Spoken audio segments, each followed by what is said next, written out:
How's your dad doing? Doing good. It was his birthday yesterday. The big 6-0. Mama said hi. Will do, yeah. They're living it up down there. It's not 40 degrees in Florida, I can tell you that. Man served his time. Well,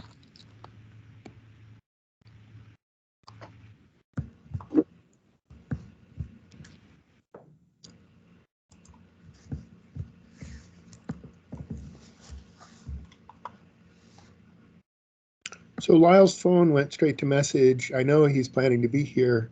He did share the Excel file for the model that he had been working on. That's now ready for show and tell today, but I think he should be the one to really present it. But I have it if you want to get that. But I think it's probably better to wait for Lyle. If we're moving down the agenda, we might come back to that part once he joins. Let's bring that up, right? To the agenda.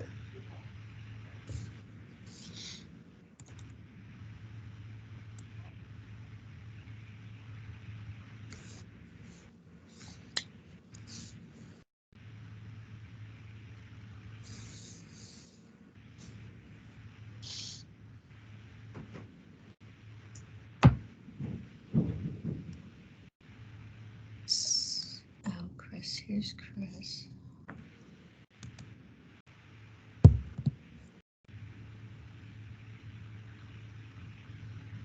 So Aisha, this confuses me. How come I don't see like Stephanie and Lyle on the list of participants?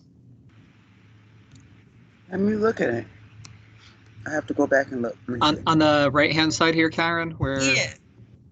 Yeah. I mean, I see me, Nick, Scott Brubaker, Chris Dunbar, Jim, Karen, Aisha, Nick Nader, David Thompson, Sean Thompson, and Opal and Yvonne invited, but I don't see...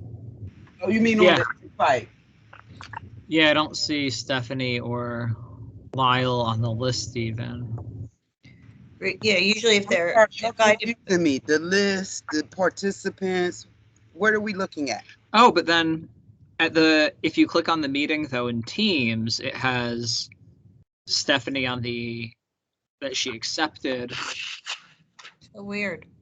So we're looking at in Lyle. Teams, Aisha, the participants bar, at the top, it's the little people, and you click on that and it shows you who's in the meeting and who's invited to the meeting. Okay. So I think it only shows the people who actually have joined. No, usually underneath at the bottom part, it usually says others invited. Oh, I do see that now. Yeah, that's usually where people who are invited but not in the meeting yet are listed. Yeah, I see that in mine. Yes, I'm sorry, I can't provide an explanation for that. It's weird, isn't it? It is. They are in the invitation. They have been invited. They've even given a response. Some of them, I'm not sure why that would not appear there. Yeah. It's over my head. All right, I just want to make sure they were invited. Lyle's on now. Yeah, hi. Sorry for joining late, guys. We're still waiting for Stephanie. By the way, I have a presentation that I'd like to show briefly, if there's time. Stephanie accepted. She's not here. All right, well, I guess we should get started. Nick, you want to take it from here? Oh, me? Yeah. Okay, so I guess we're gonna go down this list. I believe the status of deliverables first, and I guess we're gonna start with item 1B. So I guess if Lyle has his presentation, is that a good place to start? Sure, be glad to.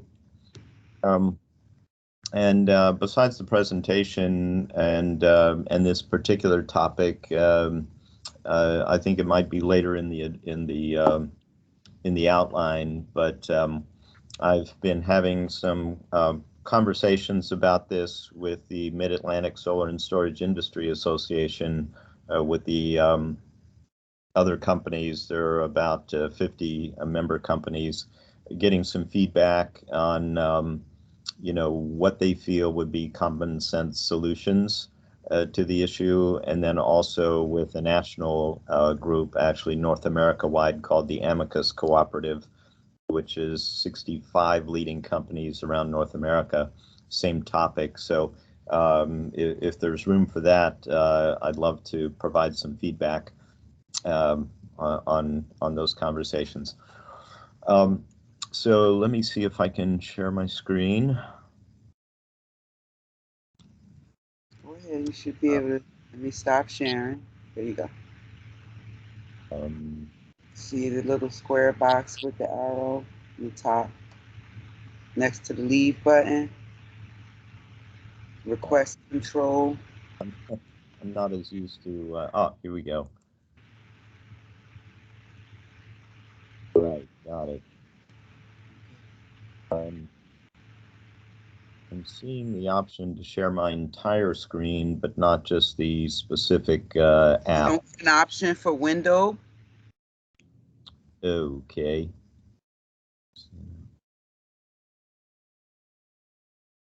Okay. Okay, let me try that. There we go. Thank you, Ashia. All right, you should be able to see a Excel sheet with a graph. We do. You can. Okay. So in consultation with Dunbar, I've been putting together a model that takes data, historical data from the BPU, which is a lot of detail, a lot of really rich and very accurate information about solar panels that have gone into service every year since about the year 2000 up through today. And then also information from the BPU's plan from now through the year 2030, and then further than that from the Energy Master Plan, which would take us up through 2050.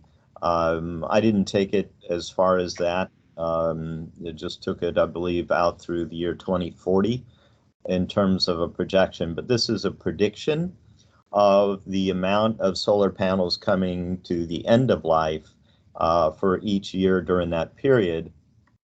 And to start with, that was what I just explained was historical data plus the BPU and Energy Master Plan plans going forward.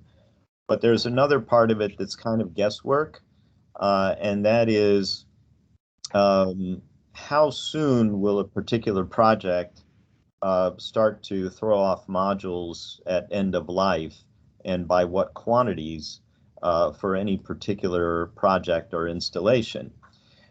That's guesswork because there's no national database that I've been able to find. There's no one comprehensively tracking this.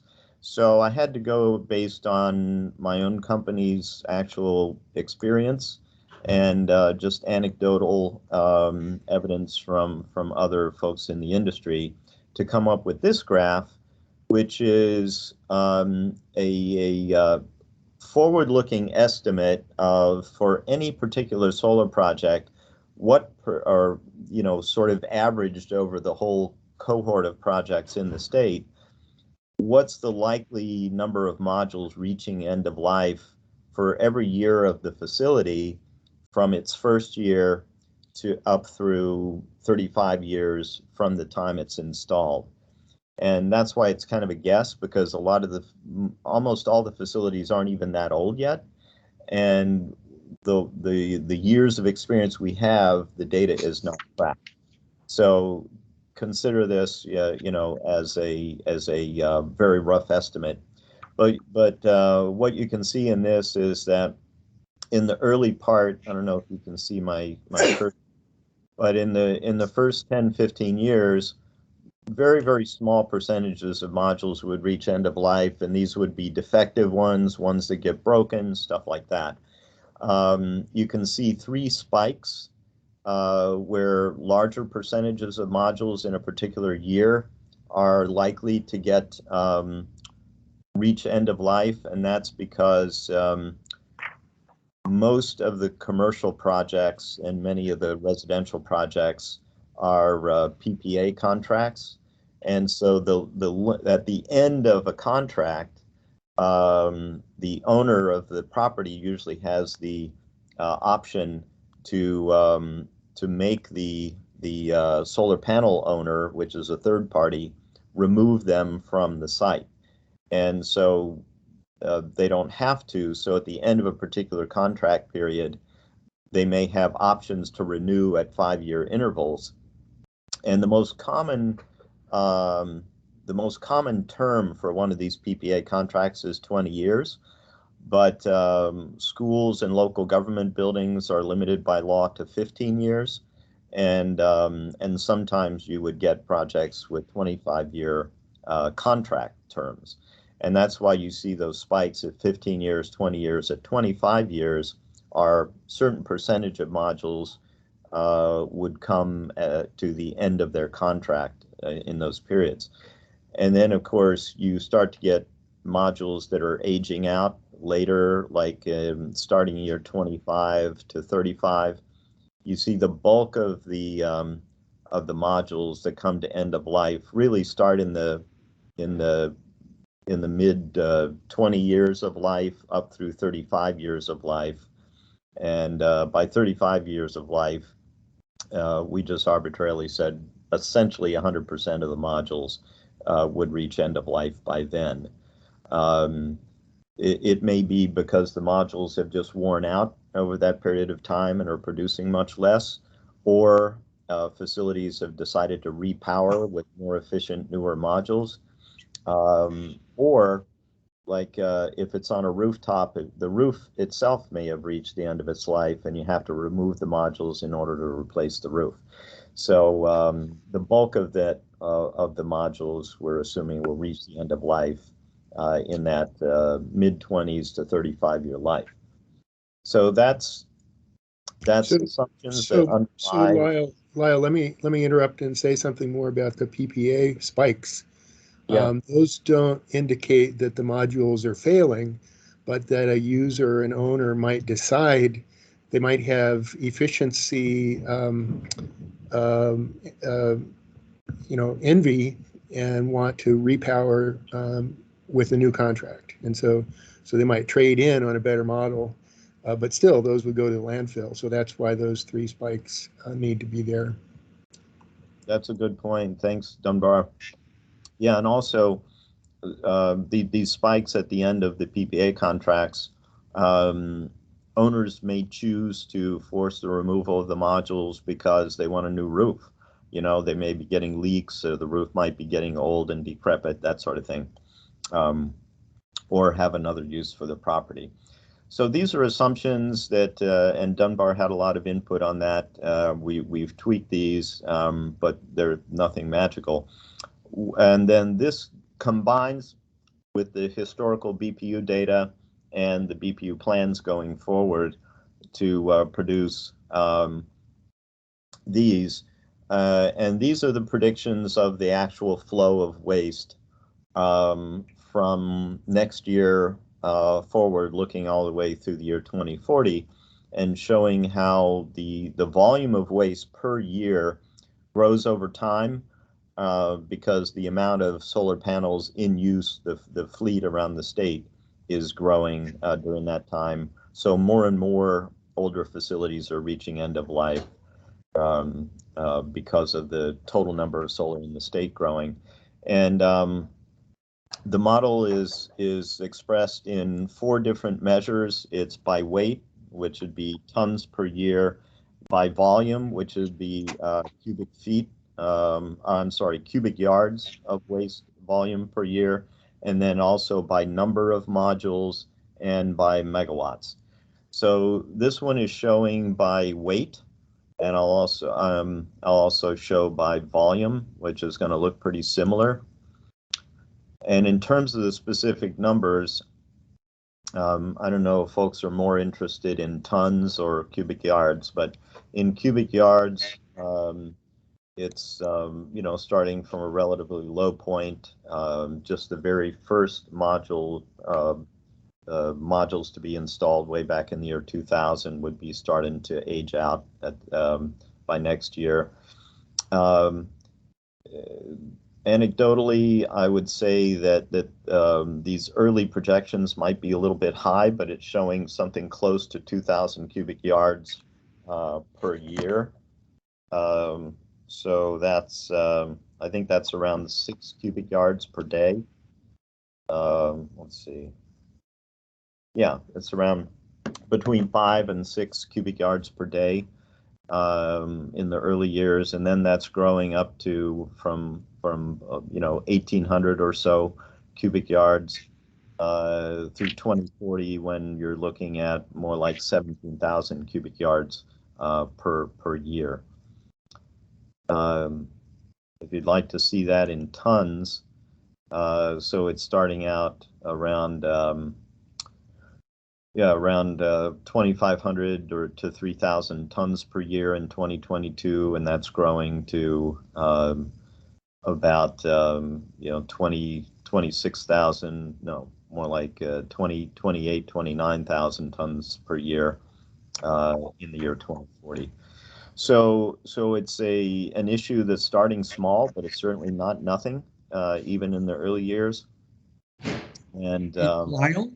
Yes. This is David. This is both residential and commercial industrial utility scale, right? Yes, that's Okay. all scales, all modules installed in the state. Thank you. So Lyle, you might swap to the page where you do the year-by-year summations, because that illustrates how that histogram failure then gets applied differently for each year. So when we imagine something's installed in 2026, that's when that histogram starts to kick in, and so each year is offset one by one, and so I think that helps unpack where these numbers come from.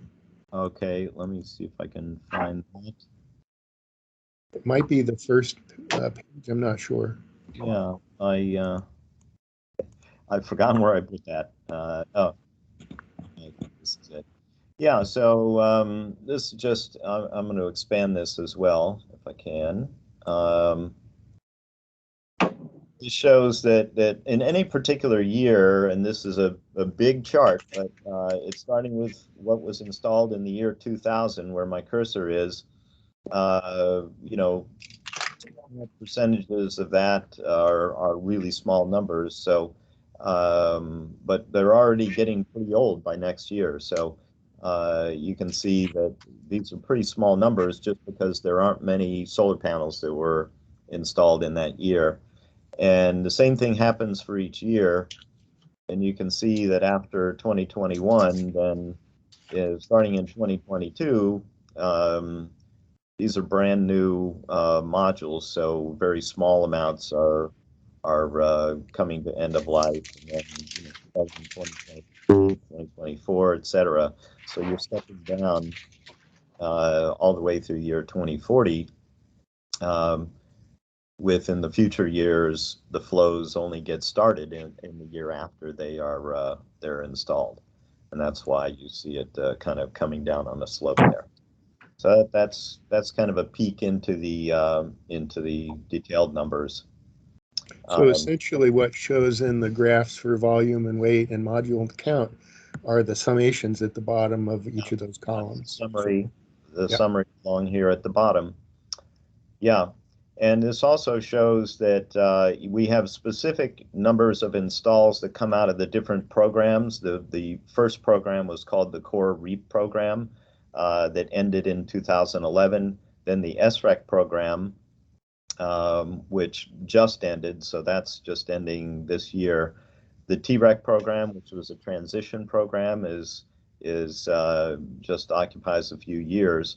And then the new program that's just starting up now called the Solar Successor Program, called SUSI for short, and based on an incentive called the SREC2. That's the one starting in 2021 and moving forward with greater and greater volumes going into the future. So the result of all these programs and all these years is added up and results in these graphs predicting how much flow we're going to get every year. So, Lyle, let me ask a question, and I didn't think about this before, but in those future years where SREC2 incentives would be available, how close to tracking those numbers will the BPU end up being able to stay on track? Or is that really a wild guess? Well, it's better than a wild guess. And in fact, I would say that the biggest wild card is politics, because through 2030 at least, the number of megawatts supported by the BPU per year is a plan, right? And so a future governor, a future BPU president could alter that plan in the future, potentially could easily get done, because setting a goal for a coming year, there's no obligation on the part of the BPU other than sticking to the plan. So the plan can be altered. If the plan holds, then these numbers are pretty accurate, because you can have a plan for an incentive program and fail to reach it in any given year. But the history of the solar industry is that there's just so much drive and so much enthusiasm for building solar that, if anything, usually you overshoot the estimates. But overshooting probably isn't going to happen, because the new thing about this new successor program is that there's a hard limit every year.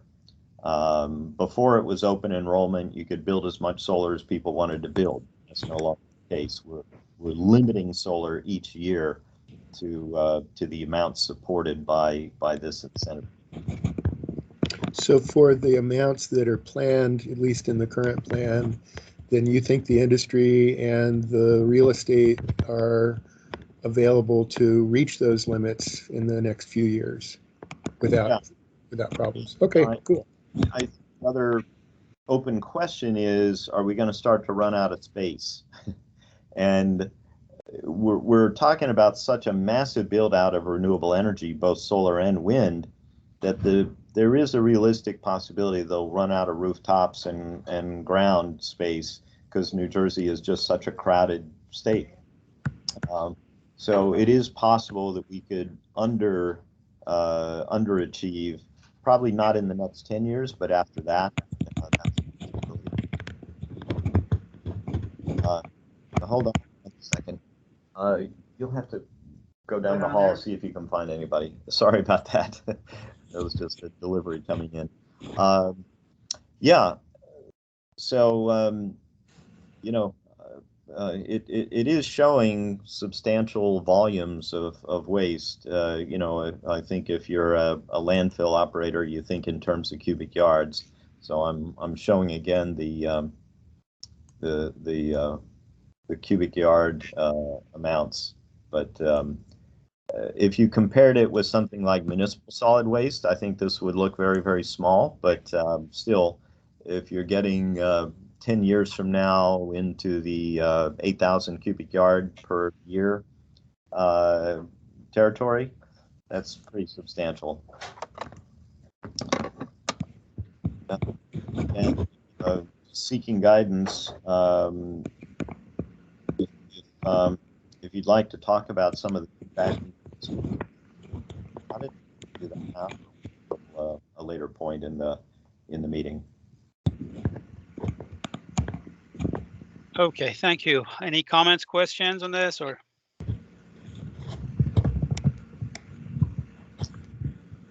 I guess the obvious question is, what implications does this have for the goal of this council? And that is to plan for the end of life results for these panels. Have you thought about that or come to any initial just thoughts about that at this point? Any analysis of this in that regard? Well, definitely some thoughts about it, and you know, I think we're still analyzing the implications of these specific volumes, but folks that I'm liaising with in the industry, both Mid-Atlantic SIA and the national group Amicus Cooperative, are thinking about this in terms of what are some practical solutions. And so a set of suggestions is starting to come together for the near term as technologies for more fully recycling the parts that go into a solar panel start to mature and become more economical. What can we do in the very near future to avoid, you know, chaos, which is what's going on now, because, you know, everybody is just making their own decisions about. So here's a quick snapshot, if you will, or vision of perhaps what could be done in the near term, or a suggestion, which would be, there's one thing that's undeniably recyclable from solar panels, and it's not high tech, and that is to remove the aluminum frames. It's pretty easy to do. It's not real cheap, but it's reasonably economic. And one feature of that is when you remove the frames, all you've got is about a 1/4 inch thick sheet of glass. And those can stack right on top of each other with no space and no lost, you know, no airspace. And it greatly impacts the volume when you do that. So a suggestion would be for the state to establish a statewide reach for a recycling facility that would simply take off the aluminum and recycle the aluminum. It's a high value product, so there's definitely some offsetting value there. And that could be done, for instance, by doing a competitive solicitation or statewide. Presumably private or even public landfills could respond to such a solicitation to establish a facility like that, perform the separation of the aluminum, and deal with the glass laminated product that's left. And as for that, what to do with that, a suggestion would be to enable it to be disposed of in a landfill, but in a dedicated section in which the glass would be laid flat with minimum breakage, because the more encapsulated it is, the less chance there is of any kind of leachate happening or any kind of leaching of anything within the laminate. So it would be to stack the glass, which will both be giving it the most compact form, taking up the least amount of space, and handling it carefully would minimize any potential for any leaching. And then take the stacks and store or dispose of them in a dedicated section. So these are thoughts. I think the experts in recycling and the experts in waste handling can help you know, refine that. But I think that's where a number of folks involved are centering some near-term suggestions. Quick question: is this broken or available by geography? Let me think about that. I think there is enough data that they could be done. It would be pretty time-consuming, but I think it's doable using the data that the BPU has available. because there are the master database that they release. They release a new version every month. Does have addresses and zip codes for them, so I think they could be sorted by zip code. It'd be a lot of work because it's a massive amount of data. It'll be just, interesting to see, how it is for South Jersey versus North Jersey or Central Jersey. Yeah. In terms of citing a facility for doing this procedure. That's a good point. Well, let me dig in a little further and just see how much work could be involved in doing that. Just anecdotally from my own experience, I think it's pretty well spread out throughout the state. And so if you were to cite a facility, I would think that something pretty central in the state would be optimal. But that's just anecdotal and, generally what I see.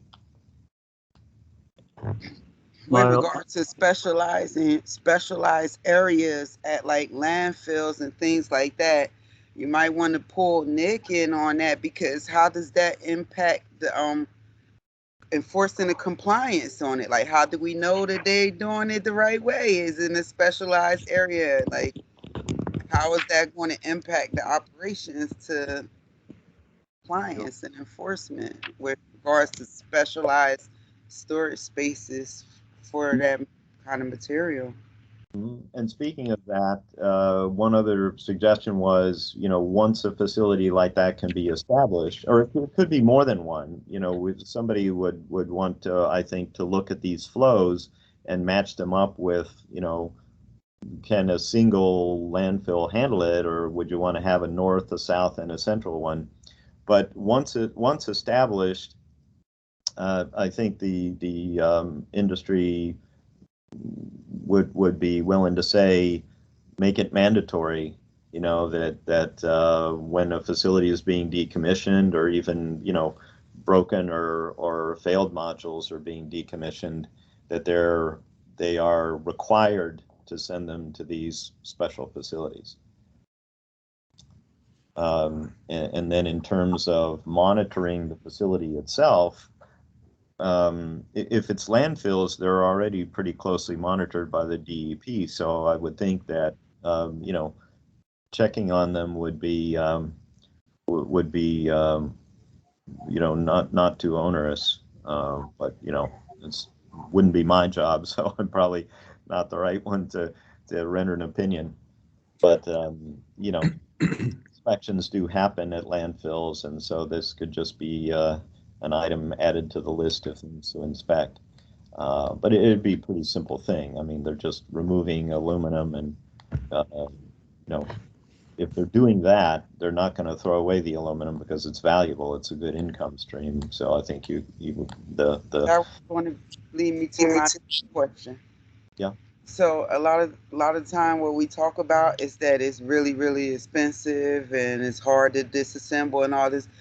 By this option of being able to disassemble the aluminum portion of it, does this kind of address the situation of the difficult disassembly and the lack of profits available to recyclers for when they are able to disassemble it, they can't make no money off of it? Would this solution or suggestion of taking the aluminum off of it and just storing that other part, would that help to alleviate that and help to bring like profit or raise a profit for people that do it?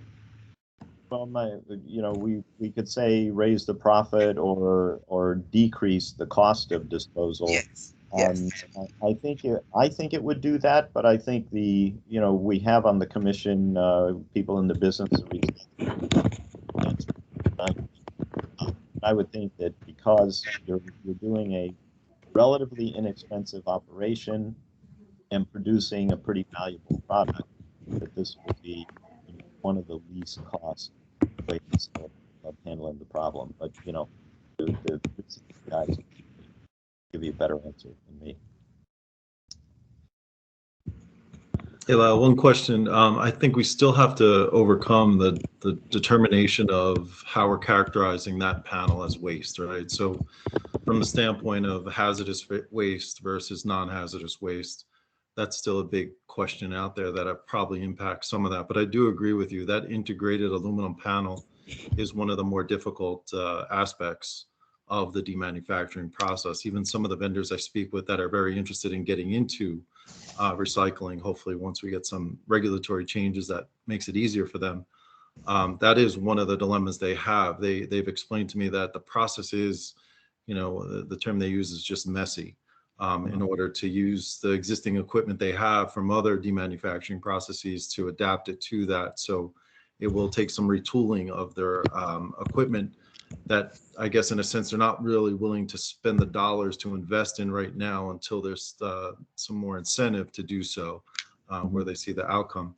And I think the data you presented is excellent. One question I have about that too is that there is a factor of what panels are coming out from storm events and other related incidents of malfunction. And there's got to be a percentage, and I don't know what that'll be, if there's any guess of what that could be, especially as we start to see more extreme weather events come through our areas, and we increase the more arrays and rooftop units. It's bound more and more will be coming out of service prematurely from age. Mm-hmm. That's a really good point, and that was taken into account. I'm going to go back to the service life histogram, if I can find it. Yeah, and we did take that into account. Fortunately, it seems like those numbers may be pretty small. These all solar arrays are designed to a design wind speed that is, a pretty high wind speed, typically around 100 miles per hour wind. So even during Hurricane Sandy, only very, very small percentages of modules were destroyed by that. They weather extreme weather pretty well. Even though it's early life percentage small, it does take that into account. And going back to what you were saying before, it's a really good point, Chris, that if you want specialized equipment specific to taking the aluminum frame off of a module, it'd be hard the way it stands now for anybody to invest in those, and that's part of the reason to designate a statewide facility or facilities, because then if they can count on a flow of modules that's substantial enough to justify buying that equipment. Module frames generally come in two types, depending on how they're joined at the corners. And once that corner joint is broken, they can just be pulled off very, very easily. They just come right off. So the one type is the corner joints are held together by screws, and on the other, it's a press fitting. And so the press fitting, to do it quickly, you would want a machine that can just pull them apart, the corners. And for the screwed in ones, it may be better to just use manual labor to back out the screws with screw guns, and then they just come right apart. But more and more we see those press fittings that are best machine, and we would want a facility that is guaranteed that flow of modules to be able to afford a machine. Yeah, makes sense. Thank you. Very good. And Loyal, could you send this document, this spreadsheet to Asia, please? Yeah. Yes, I sure will. Thank you. Mm-hmm. And Okay. Certainly interested in hearing any comments or suggestions about it. Okay, one quick. Well, then I have one quick question. Then Yeah. the cubic yards. What we were looking at in terms of cubic yards, like in that previous diagram we were looking at. Yep. What are those numbers based on? What assumptions? The current trends, the number of current sales of these solar panels, or what are they? So actually first, I'll show you how that got built up. So from the histogram and then the data on the BPU programs that are shown here, we calculate the total volume in megawatts, and then we have to turn that first into the number of modules. So all of that data goes into another sheet that gives us the number of modules, and we use both BPU data and industry data on how big the modules are on average in each year. These modules have been getting physically bigger and bigger and bigger, and they've also been getting more efficient over time. So so that gives us number of modules, and then we look at the trends in the BPU data and in industry data on how big each module is, and then that combined gives us the volume in cubic yards. Yeah, and I'm gonna have to go back and check, to be honest. I think I did assume in this one that the frames would be removed, and so this volume would be much larger if the frames were not removed. Okay, all right, thank you. So should Yeah, and we move on? I'll check on that assumption and let Audrey know when I send this out whether that's true. Hey, Lyle, David again. Yeah, thank you for putting this together. There's a lot of excellent data. I guess my question is, my sense of these problems has always been, maybe I'm wrong, but that this is more of a consumer-based or a residential-based problem, in that, you know, the consumer, the resident, is going to have less ability to deal with these at the end of life than, say, a large company would. At least in my case at Panasonic, we're pretty much set up to deal with our own generated waste and not involve, you know, a local waste or a local recycling facility in that process. I guess what I wanted to see is if you have any ability or just thoughts on you know, the percentage of these volumes that would be residential generated as opposed to commercial or industrial or utility. We sure do. You know, the data is so excellent and so detailed because of the fact that every project happens because there's an incentive that is provided by the state, by the BPU. So we have a rich amount of data on every single project that's ever been done in the state. And so the direct answer to your question about residential, I would have to run the numbers over time, but it'd be around 30 to 35% of the megawatts would be residential. And residential modules are a little bit smaller than commercial ones, so we're probably somewhere around 30% in terms of volume for residential.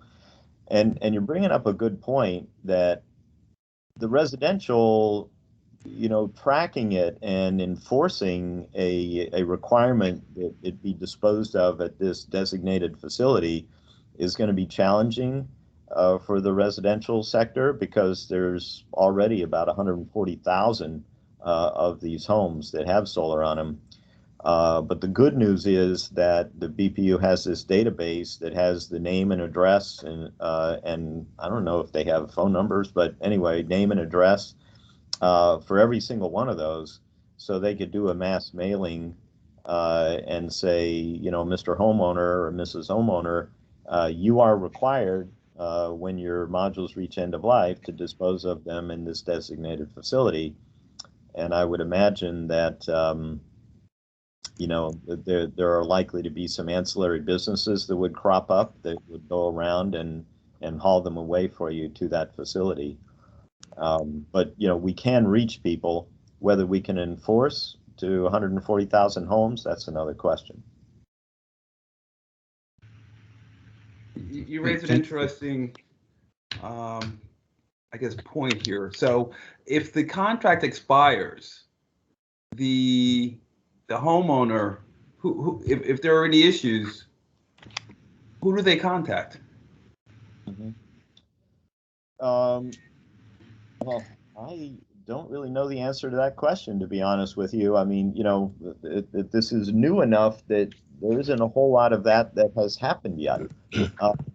But they may be able, the contract between a homeowner or a building owner or a landowner at all scales, between them and a third-party owner, those contracts are between two parties, so they can say anything. So it's going to be hard to find out what typically those contracts say. But in my experience, they typically say that if you're at the end of the contract and the property owner at that time wants it to be removed, it'll be the responsibility of the third party owner to do so. So the third party owners are, it's easier to keep track of them. They're fewer in number. So, you know, they would be the ones regulated. Now, if the property owner then chooses to continue operating it at the end of contract, which most of them probably will, then it'll be their responsibility. And then there's the about 35% of all the solar in the state that is not third party, where the property owner also owns the panels. And also in that case, it would be their responsibility to dispose of them properly. So my guess partly would be that if you were one of those residential owners, then the first person you might call would be the company that you hired to put them in, right? And say, help, and there would then be a cost for removal, and so those same companies would then know where to take it once we figure out where that is. True. Yeah. There might be also a category of roofing companies. So if your roof fails and that impacts a solar array, then the roofing companies would be the disassemblers and might need to know the same information. Yeah. And what I'm hearing anecdotally from the companies in these two industry associations is often what happens is the homeowners will call up a solar company. You know, they'll just look in the phone book or whatever and call up a solar company and say, can you come and remove these for me? This is David. I agree with, I think it's unlikely that, you know, a homeowner would try to remove these panels himself or herself from their roof and would call in some expertise. You have both, you know, the fact that they're electrically connected and may still generate power and be dangerous. Mm-hmm. Plus, you do, as a homeowner myself, I wouldn't want to do anything that would, you know, risk the integrity of my roofing protection. Yeah, and not only that, but handling these is not easy for, you know, the typical homeowner. They're heavy, you know, they can weigh anywhere from 45 to 65 pounds, and they're big and bulky and hard to hold. And you know, if you're a homeowner, you're gonna take a rickety ladder up there and try to haul those things down a ladder yourself? Probably not. And so, you know, the guys that are in the profession of hauling them up there and fastening them are well positioned to unfasten them and haul them down. They have the equipment, the training, etc. So I guess what I'm thinking is, I don't see, you know, a likely scenario where a good number or a large number of homeowners would try to remove them from the roof themselves and dispose of them. There would be some sort of professional, you know, trained intermediary involved, and it would be, I think, reasonably easy to inform them and help train them what to do. Yeah. Yeah. In our last meeting, when Joe was here, Joe gave us a PowerPoint presentation where he gave a breakdown of the ownership. And in his breakdown, he says that the third party ownership, that's 62% of the installed capacity right now. He said the purchase upon installation is 38% of the installed capacity. And he breaks it down. Who has to do what in each one of these instances? I don't know if that helps to answer the question that you're asking right now, but he did give us and he obtained his information from BPU. So, and he has it broken down in spreadsheet format the ownership and the percentage rates and so forth. I believe that this is in the library. If it's not, give me a few days and I'll have it added into the library. But it does give a little bit of a explanation from the variances of each category type. That's excellent. And Ashia, in terms of who's responsible for what, was that according to BPU rules or I think that is according to the agreement type. So So I mean, who has to do what? Yeah. For the third party ownership, he says, I'm not sure if I'm understanding it correctly. I'm just going through it so quickly. Let's see here. Impact on recycling. Okay, so I'm not sure what's meant here, but the title of the slide is called The Impact on Recycling or Disposal for Leases. It says that the repair and maintenance is up to the lessor. The upgrades are up to the lessor. The sale of the property, that can be negotiated. For unforeseen events, that can be negotiated. And if there's been a change of law, that can be negotiated. For tax equity owner, from in-service date until target yield. I'm not sure what that means, but you guys understand that. Yeah, I think you've answered my question. So he's talking about obligations that are contractual obligations as opposed to state-imposed obligations. And I think, you know, what we will be talking about would be some state regulation or laws or requirements that would you know, supersede this? Pardon? Take precedence over this? I think so, or, you know, contracts going that are entered into in the future would have to comply with law, and law would supersede any contractual requirements that already exist. So, yeah. So if it's not spelled out in the contract, or it is, if you say all of this has to go to designated facilities, then everybody would have to comply. And if any contract language dictates law supersedes it. So. I believe so. Okay, Aisha, can we go back to the agenda, please? Thank you. I have a question for Lyle, and I am not suggesting this, but I'm just inquiring, Lyle, as you discussed, and this is where I actually thought you were going when you talked about some kind of facility to receive these things. Did anyone in the group even suggest that there be an opportunity to temporarily store these panels until the day when the technology caught up with the and could actually recycle them? Was that part of this discussion at all? Yes, absolutely. And that, I think, requires further research in terms of, you know, where would you find the space to do that kind of storage? I think we have to look at that a little further because, you know, we have this data now on the total volume that we're talking about. And so we can start to look at that total volume and say, is there a way we can actually do those that doesn't involve putting them in the ground where they're, you know, inaccessible after that? Right. So the question has definitely been raised. I think you make a really good point, because it'd be preferable if they could be stored so that future technology could then go back and recycle more.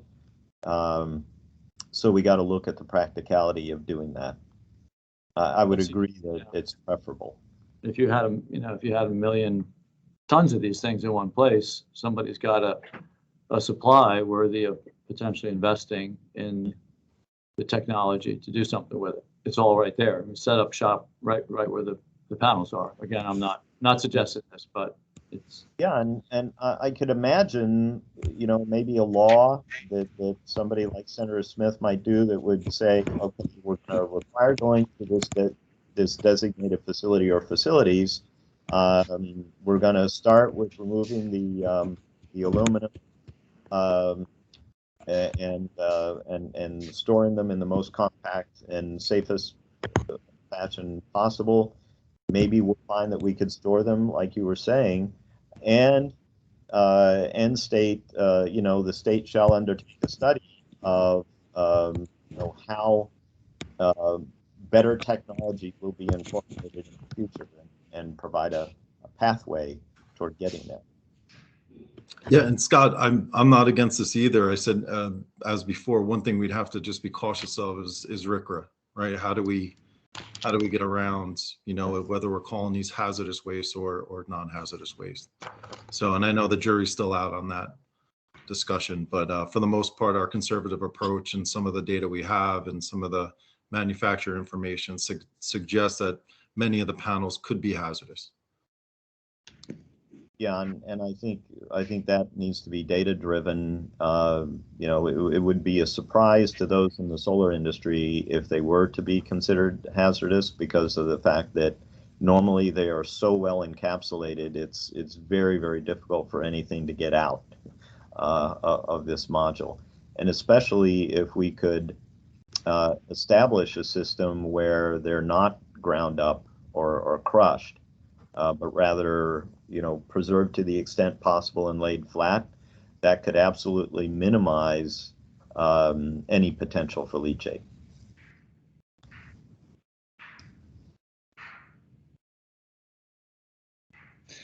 Is one way to finesse this concern to designate them as universal waste? That would at least allow people more time to store them and allow people like e-waste processors to process them before they would have to be sent to more responsible facilities for final destination. Yeah, David, I think that was one of the first discussions we probably had at the very first meeting. And I think from a lot of the industry folks that already demanufacture and process universal waste, I think a lot of them are looking for that change and inclusion of this material to bring these solar panels into their operation as another electronic in a sense. So yes, I think that would definitely help. I don't know how that would handle the storage discussion, but it would at least facilitate, more an easier management of them through the recycling process. Absolutely. That we have in place now.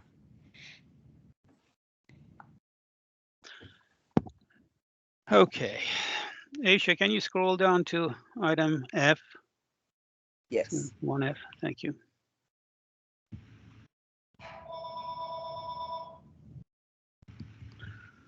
Okay, Chris, do you have anything to share with us today? No, I provided the update last meeting. I can send out the information to the group afterwards. Absolutely. Okay, great.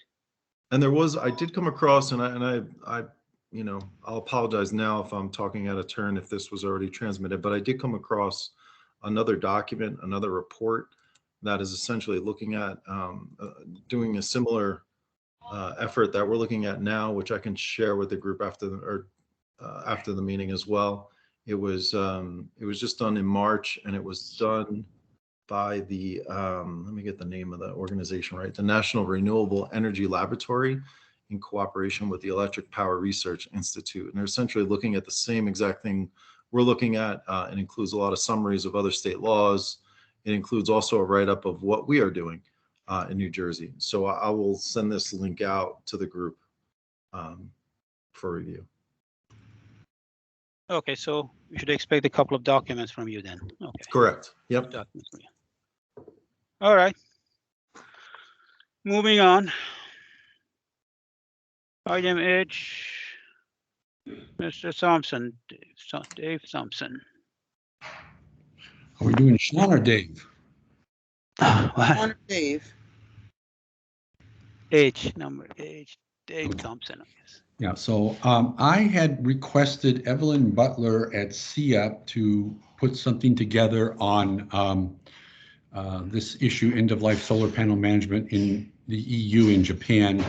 And she sent me something this morning, probably about 30 minutes ago. So once I've had a chance to read it, I will forward it to this group. I want to read it first. So Okay, we should have something a couple days for you to review. Okay, so we should expect that in a couple of days, you said? Give me a week, please. Week. Okay. All right, I'll give you a week. All right. So, okay. Here. You keep scrolling down. Okay, that conclusions, recommendations, and I think John sent us this. Yes. I'll His share it. stuff today, so you can send that, share that with, Okay. email that stuff to everybody, Aisha. No, as far as what was assigned to Joe Ferrante, I'm not sure. Aisha, did Joe submit all those items to us already? Yes, he sent to us a PowerPoint presentation Okay. where I was just deriving that information from, and in a copy of his request and an email to the BPU for the data contained in that PowerPoint. Okay. And we have that. That would be inside the email I sent earlier today. All of the attachments. It's a PowerPoint document and a BPU Okay. email. Have those been shared with everyone on the commission? Okay. I don't think so. Okay. I'll have to go back and check each one individually. I don't think they were all shared. All right. I'm sending the report that Jim did, the framework write-up. I just forward that to everyone.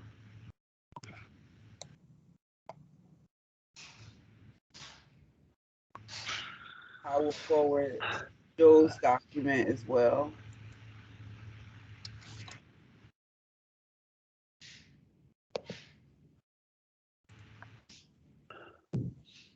Okay, are we ready to talk about conclusions, recommendations, Lyle, at this point, or is it something to talk about later?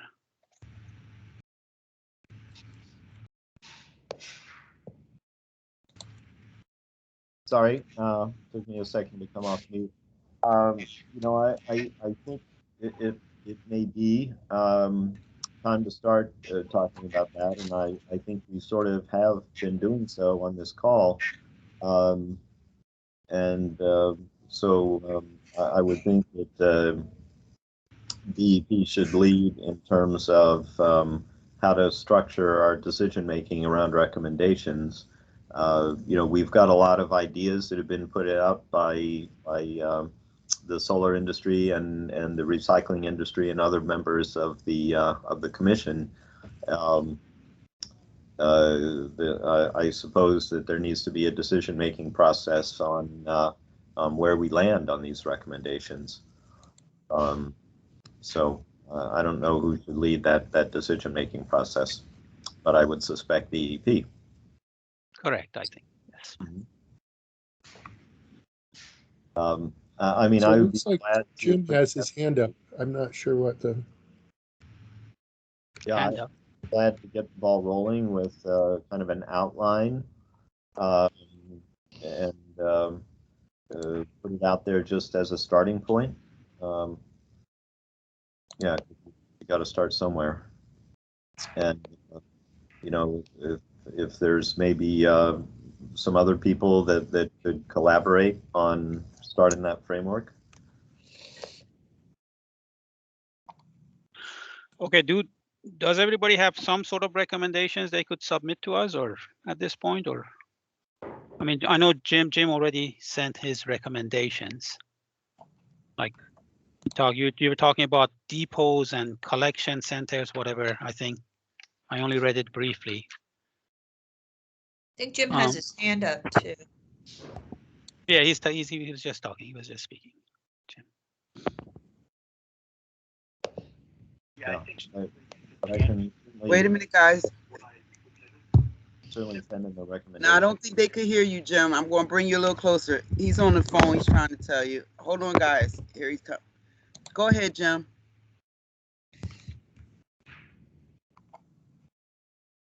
How about now? All right, I have my volume up. Yes, go ahead. All right, great. Yeah, if everybody takes a little time to read what I submitted, I think it's going to answer some of your concerns, some of the ideas that Lyle had brought up, some of the concerns that Chris had brought up about it being considered as universal waste. There's no question that the utilization of the existing network of e-waste recyclers is probably the easiest way to go. And as you go through what I submitted, Karen and Asia had asked me to fill in the blanks or add to the framework. I went into a little more detail about funding, the components of what a fee would be, who would pay the fee, because I think it's important to understand that in the private sector, we like to get paid for the services that we provide. And I think it's important to understand that we're willing to embrace this, make it part of who we are and how we function as a recycler in the state. It's just that, there's a lot going on as far as handling the material. And I also feel that there's some viable downstreams to the material to keep the end-of-life processing, out of the state and utilize depots and aggregators within the state to solve this problem.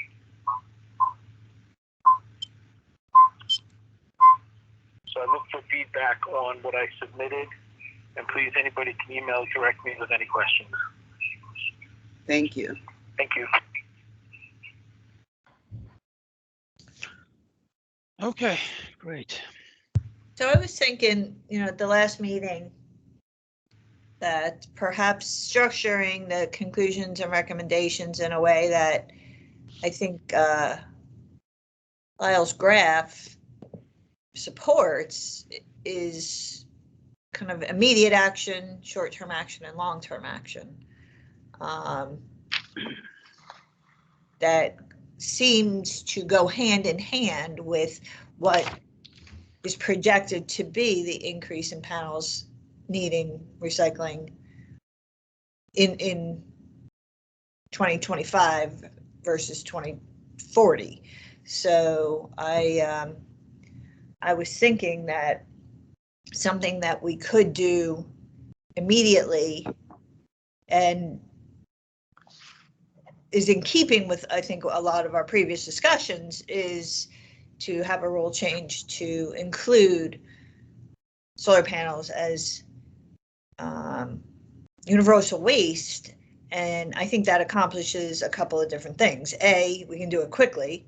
B, it opens up the ability for existing recyclers to kind of look into this market and see, maybe even promote facilities like they are doing in California.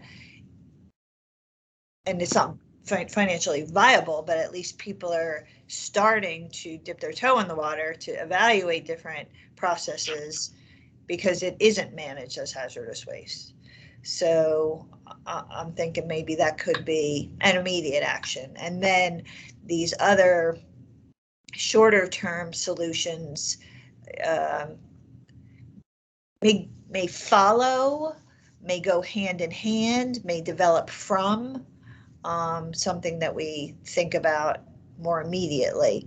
And then I think because the technology hasn't caught up and the number of panels hasn't caught up, maybe have a long-term recommendation for continued study. A long-term panel of industry experts that monitor the situation and take action as the time approaches where action needs to be taken. So that was, again, a thought I had as to how to structure the recommendations discussion going forward. Be interested in, you guys agree that that would be a practical approach for recommendations, or whether there would be no need to kind of divide it up.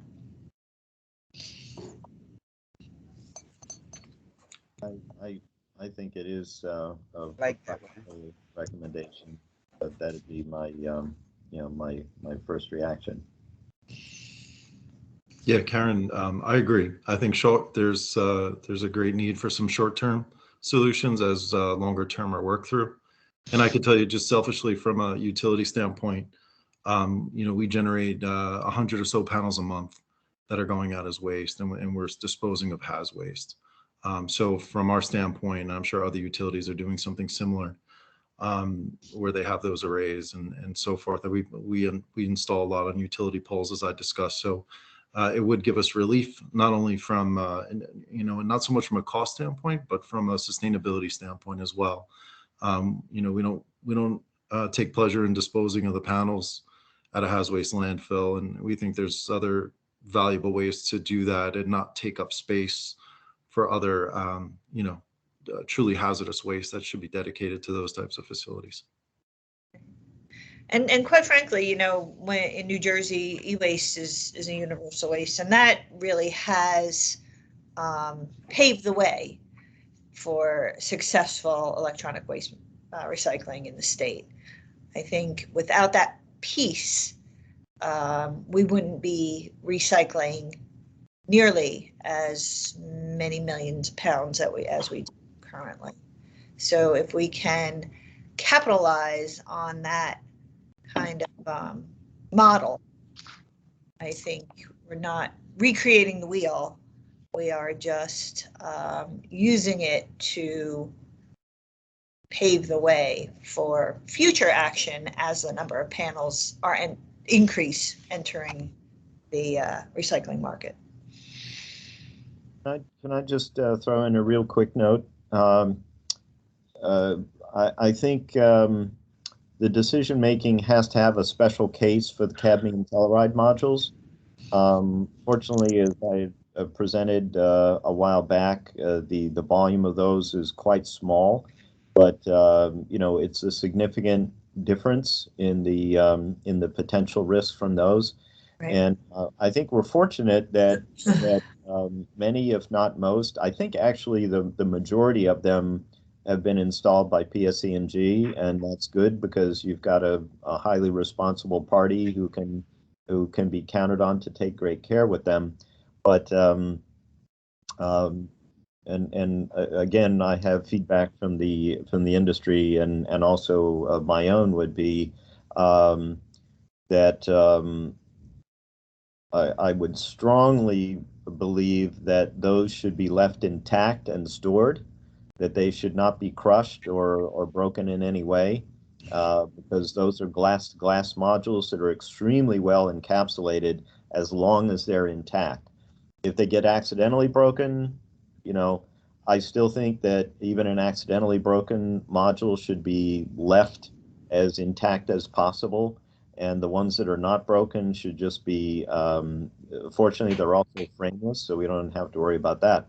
But those should be carefully stacked and stored, small volume, and that means they should be handled with special care during the uninstallation process.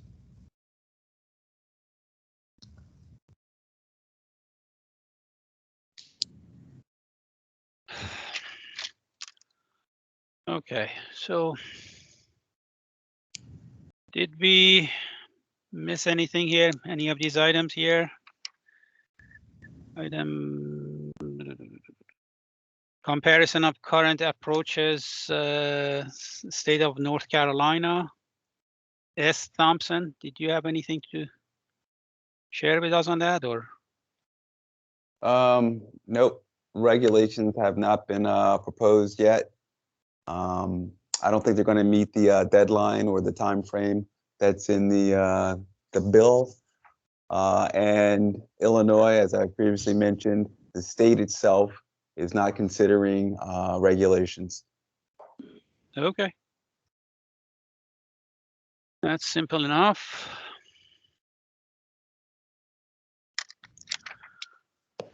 All right, so I guess open discussion at this point.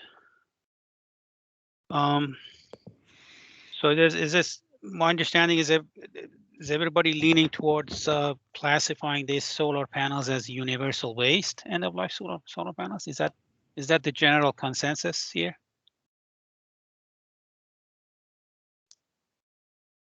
Anybody? I'm probably one of the least knowledgeable about the regulation and what that means. So if it's universal waste, what does that mean in terms of disposal? In other words, what kind of facility can you put universal waste in? Class D universal waste facilities. Well, they can demanufacture and send the parts to end markets. That's basically it. Yeah. Okay, so in other words, they can't go to a landfill or just a general storage facility. Is that right? Well, I don't know if they can. If they would, I mean, some parts may end up in landfill. Sure, if there's nothing that would prevent them. I don't think it. Well, I guess what I'm a little concerned about is that we're talking about two almost opposite directions that these panels could take at end of life. One would be to preserve its existing encapsulation to the greatest degree possible, meaning, you know, you don't shred them, you don't grind them, you just keep that big sheet of glass as intact as possible. And that means you're not really doing any real recycling other than the frames. So that would be pathway one. Pathway two would be you start trying to recycle any materials within that encapsulated glass, which means that you have to start pulling it apart, you know, smashing it, grinding it, you know, whatever, shredding it, in order to get at what's inside. So I think what we're recommending is the first way, where you try to preserve the existing encapsulation to the greatest degree possible and do not take apart that encapsulated glass sheet until economic recycling methodologies and technologies are available. Because that minimizes the exposure of what's inside this encapsulated laminate to the elements. Hey, Lyle. Yeah. I just to add to that, I think one of the problems we face is the generator of the panels, right, of the waste. When a panel is no longer usable, it's up to the generator to make a waste determination of how that material needs to be managed, whether it's non-hazardous waste or hazardous waste. And I think, and I agree with you, there is an encapsulation, but from a regulatory standpoint, the requirement requires some destructive testing of that material to determine its leachability as it gets landfilled. And based on some of the data we have internally performed, as well as some of the manufacturer information, a number of these types of panels are considered hazardous, regardless of if they're damaged or undamaged. But to that extent, most of the panels we're bringing down do have cells broken. There is glass damage to them. So that I just want to make it clear that regulation kind of drives how we have to look at this and how we have to manage it as the generator to ensure that we're in compliance and that we are not having an impact to the environment by placing these things in regular solid waste municipal landfills versus a very highly regulated, costly, hazardous waste landfill.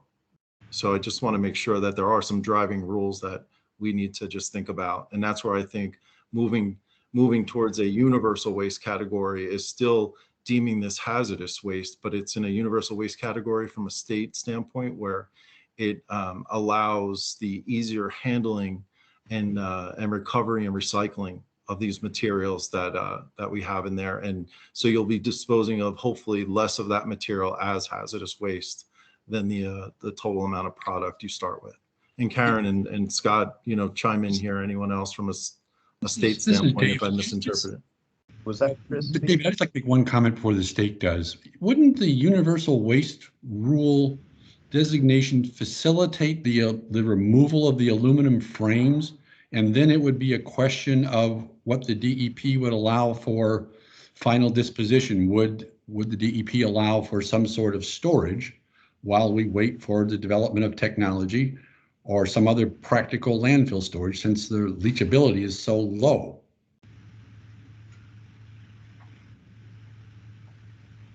So the But I think- e-waste law precludes storage of materials, right, Dan?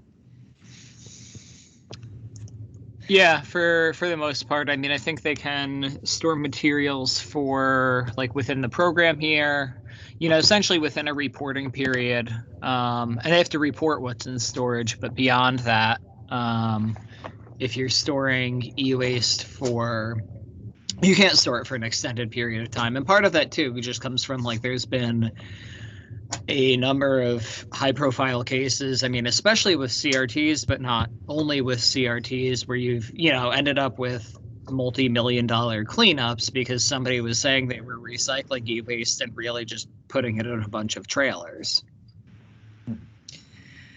Right, and there was some other facilities in Ohio that. Yeah, that's the big one I'm thinking warehouse, of. Right. The Warehouse. closed loop case. Yeah, material to the point where the property is now valueless, right? Because the cost of disposing of materials is so high. So, I mean, I think it is a kind of a clever idea to safely store it in a way to allow the recycling technology to catch up. I'm not sure from a political and regulatory standpoint, the department or legislators would be in favor of that for fear of that happening, that the materials get stored, and even they get stored in an environmental sound way if the recycling technology doesn't ever catch up, or that property gets slated for redevelopment, or the property owner walks away and therefore the material is no longer maintained in an environmentally sound way, that there might be a reluctance to adopt that kind of approach. So let me make a comment. I'm obviously not well informed on the rules, but what Chris said seems pretty valid, that if there is this leachability test that is already on the books, it has to be satisfied, even though we can do a better job of storing them by stacking them in many cases. I think that still we have to abide by that ruling for the CadTel case, especially. Yeah, I think the CadTel is a different animal and would have to be managed differently. But I think what the problem with the leachability test for the other panels is expensive, and it's so expensive that people just rather assume they're hazardous than than do the testing. That's the current. I don't know if it helps any, but I remember Karen asked Tommy McGuire, how do your company tell which ones are hazardous or not? And he's like, we have a database. He was willing to share that information with us. Anybody would like me to reach out and ask for that information, but he said that they maintained a database over the years and they know which ones have that bad stuff in it and which ones don't. They know them by the model or the manufacturer. I don't know if that helps to cut down on identifying them. There has also been some work at the, well, I don't know, does anyone want to follow up on that? I'd like to see the database, certainly. Sure. But there's also been some work done by the University of Arizona on, you know, characterizing the panels for TCLP testing. And it suggests, I think, that if you're really handled in such a way that you get a true representative sample of what's in the panel, that it's unlikely they will fail a hazardous waste test. I would agree with that. And I, following up on what Ashley was saying, I from an engineering point of view, I believe very strongly, and I would love to see any leachate data that's out there, because I don't have access to that now. So if there's anyone can point me to the data or provide some. But from an engineering point of view, I think it's almost certain that the more the existing encapsulation stays in place, the less potential for leachate that there is. You know, the encapsulation is specifically meant to keep all of the elements out for a 35-year life, and modules fail if that doesn't happen. So over time, they've gotten better and better at perfect encapsulation. So if they stay intact, that's absolutely going to minimize actual potential for leachate. And then it's just a question of if they are left intact and stored in that manner, it's just a matter of what kind of facility will accept them. In the case of cadmium telluride, I am also highly confident there that there's going to be no way to recover you know, anything but glass and plastic out of that. If you break it open, the cadmium telluride layer is only a micron or two thick. So there's just no way to recover that material. It's just not going to happen. So in that case in particular, I think it's imperative that those modules be left as intact as possible. And then it's just a question of where you're going to put them, what regulatory type of facility can you put them in. For other modules, I think the endpoint is still the same until you can economically recover materials by tearing them apart.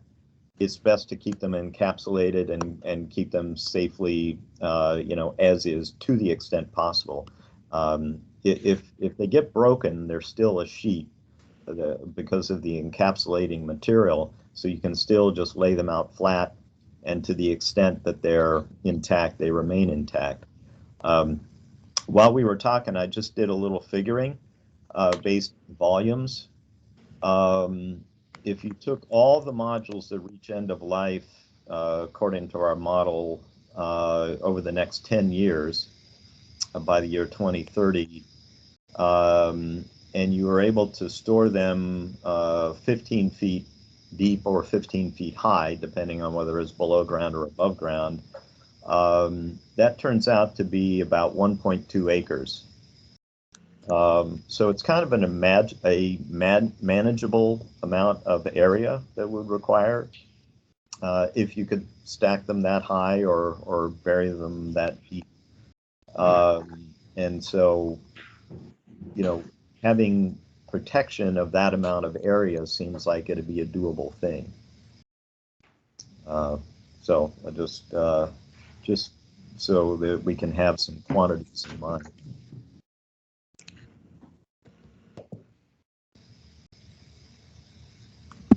Okay, Dan, if I can ask you a question, do we have any assessment of California's program so far that managing end-of-life solar panels as universal waste? Do we have any? I had the, where was it? I had that, I thought I had sent that,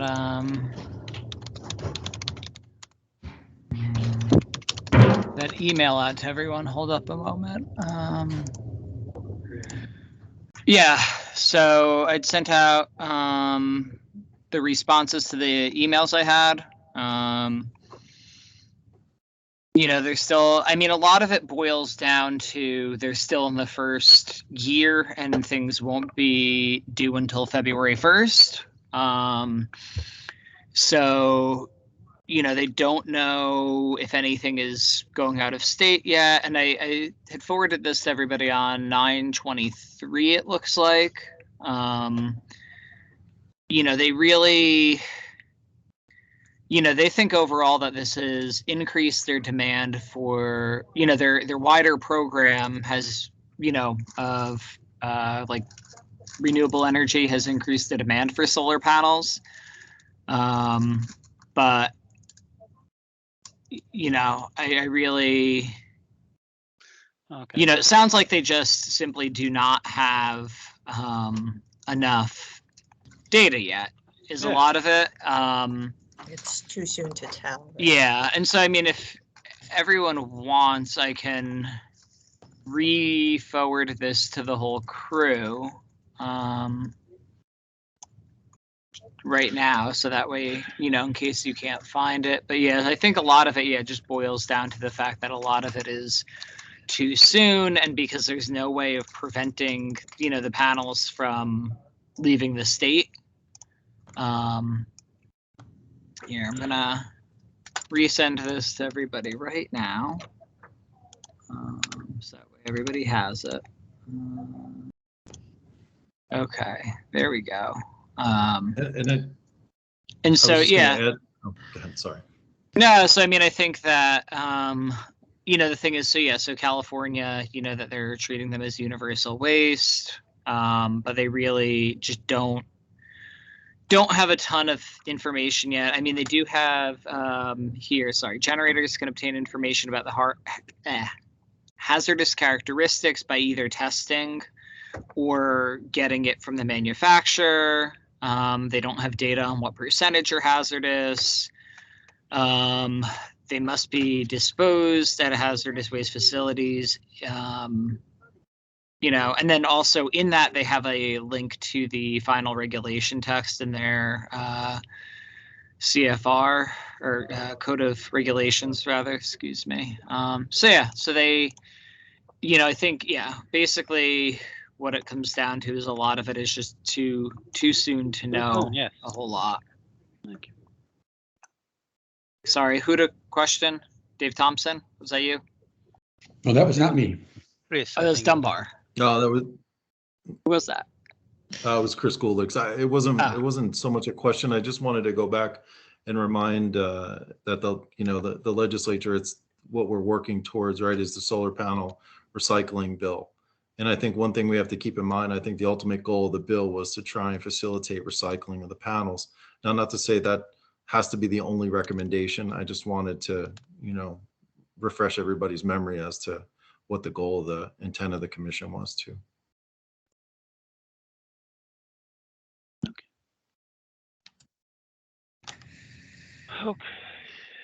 Any other items? Any other comments? Well, let me add a bit on the recycling angle. Early in our discussion about the reuse and in some kind of a way, then I was sort of thinking that might be just too difficult to do. But I was thinking recently that in fact, because of the availability of single module microinverters, then it wouldn't be necessary to have every module in a recycled array match each other. It's not like you'd have to have entire strings be entirely the same IV curve. As long as you were tuning to the same voltage output, the microinverters might enable an aggregated mixture of modules to be useful. And so that especially applies to these cases at the 15, 20, and 25 years where there would be a repowering event that new modules would come into place and the old modules would still be operational with another maybe 10 or 15 years life or more. But that probably is a business opportunity out there rather than a regulation about what we do. But we could pay lip service to that opportunity by saying recycling options might be enabled this way.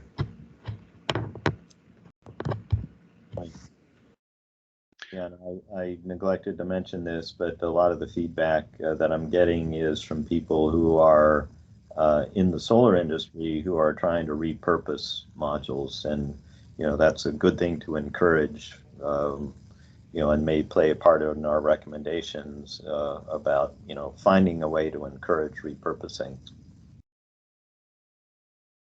Would there be a market for that domestically? I mean, I know some companies are talking about shipping those used panels overseas. Mm-hmm. But I mean, domestically, I mean, I don't know whether homeowners would be too receptive to that idea. You know, like a 15-year-old panel. You know. Well, so I would think that a solar array is more of a high-end product. It's subsidized, obviously, to some extent, but it's, and the people that are spending money on these are going to be thinking about the efficiency and make a choice and say, okay, it probably is better to buy a more expensive, newer model and keep it rather than buy an older one that might end up dying sooner. So same kind of thoughts when you buy a used car, right? And so there could be a model where instead of stacking them in a partly deconstructed state, maybe the working ones, maybe there's if it's at a landfill site, maybe they could be powered up there and kept in service, generating power on some large unused land. Although, again, if you were doing array installations on landfills, you'd still maybe run the numbers and put new modules in. So it's a valid question.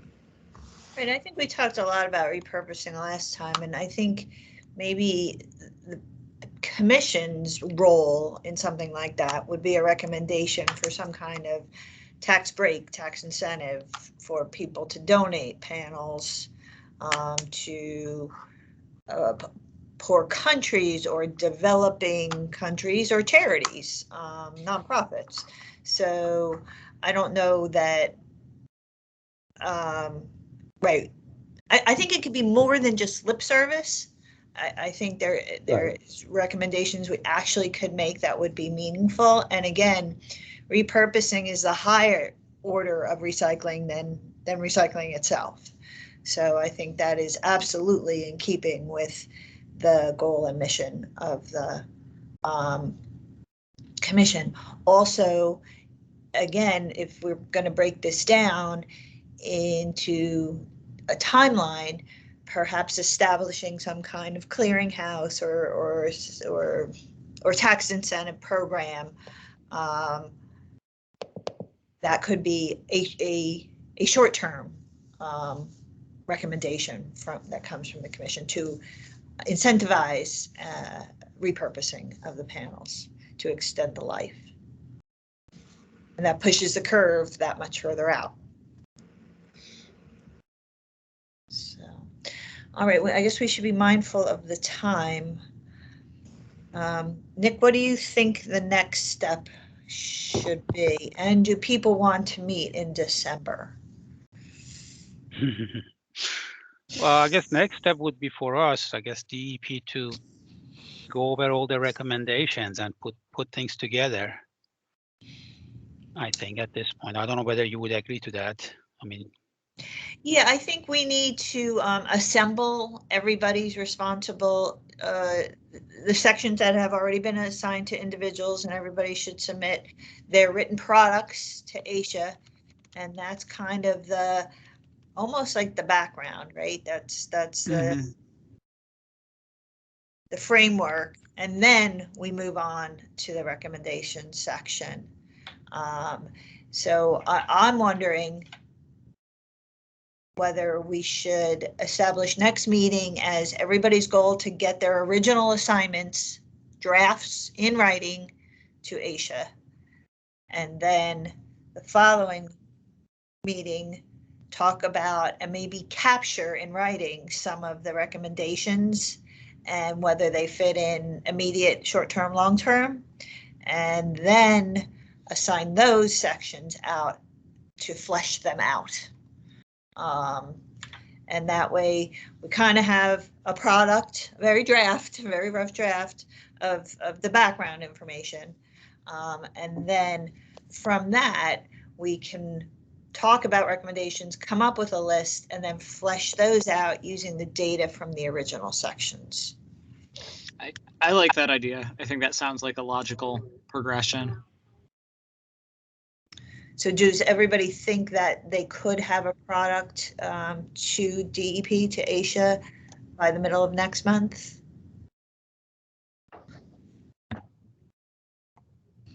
I mean, I would think if we were going to do I would figure most people or some people might be not around Monday, December 27th. So I mean, then we'd either be looking at doing Monday, December 20th, or push into January. So, does the 20th work for most, or? Works for me. I can All do right, it. why don't we shoot for the 20th, Aisha? Same time? Same time? Yeah. So we have a little problem with the time today. I thought we were 12:30 to 2. Were we supposed to be 12:30 to 2:30 today? Oh, I think it's on my calendar Don't we till normally have 2. a 90-minute meeting? We have a 90-minute meeting.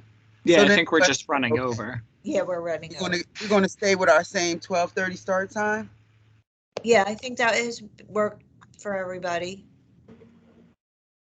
And let's shoot to have a product into us, and then maybe designate a note taker for next meeting so we can record all of these ideas that have been discussed over the past several weeks and put them in some kind of logical order, and then see if we can verbally reach a consensus, and then again assign those subtopics out to finish it up.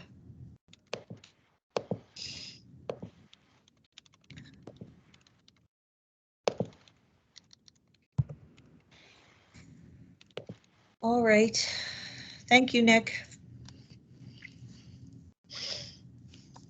Thank you. All right, so we conclude now, or what? Yeah, I think we're ready unless anybody has anything to add. Okay. Good discussion Nick. today. Thank you. Nice seeing Thank- everyone. Thank you Bye. all, yes. Hi, everyone. Bye-bye. Thank you. Take care, Bye-bye.